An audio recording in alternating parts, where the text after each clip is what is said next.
And when the railroads got built, the whole world changed. People who had never been more than a day's walk from their own home got a chance to go to places they'd never even heard of before. News traveled faster. And as more and more miles of track were laid, little tiny towns in the middle of nowhere were no longer so remote. And new towns sprang up in regions so remote no one ever thought about having a town there before the railroads came through.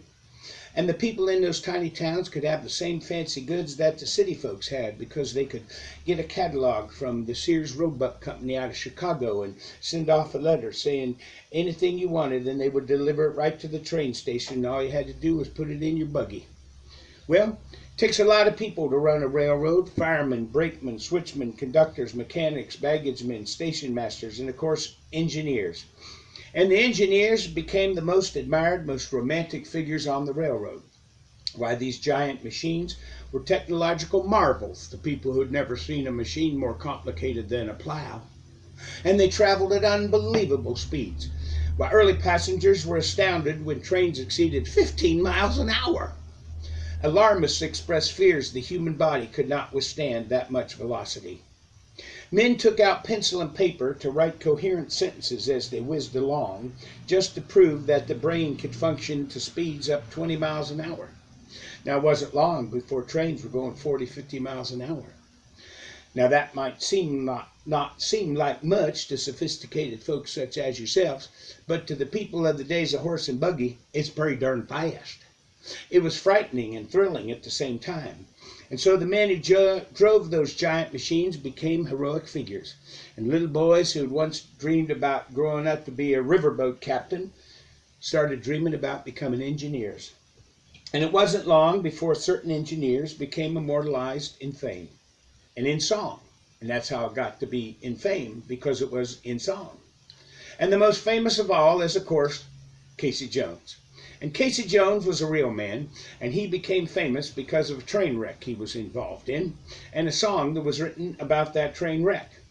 And every time anybody wants to write a song about trains, they use the name Casey Jones for two reasons.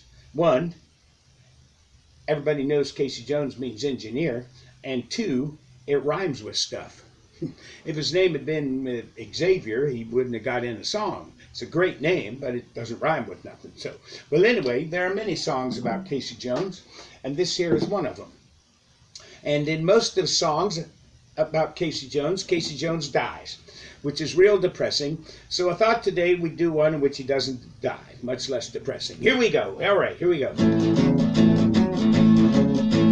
Casey Jones was a mighty man. Now he's resting in the promised land. Wait a minute, he dies in this one too. Oh well.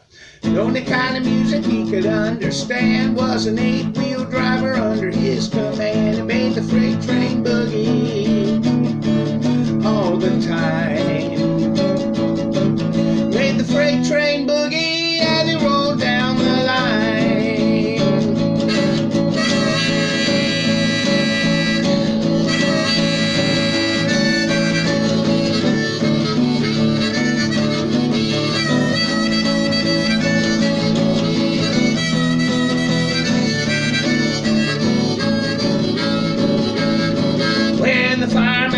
Started ringing the bell. Everybody up and down the line could tell Casey Jones was a-coming to town on a 6-8-wheeler that was burning the ground. It made the freight train boogie woo-woo all the time. Made the freight train boogie as he rolled down the line. Sounded just like this.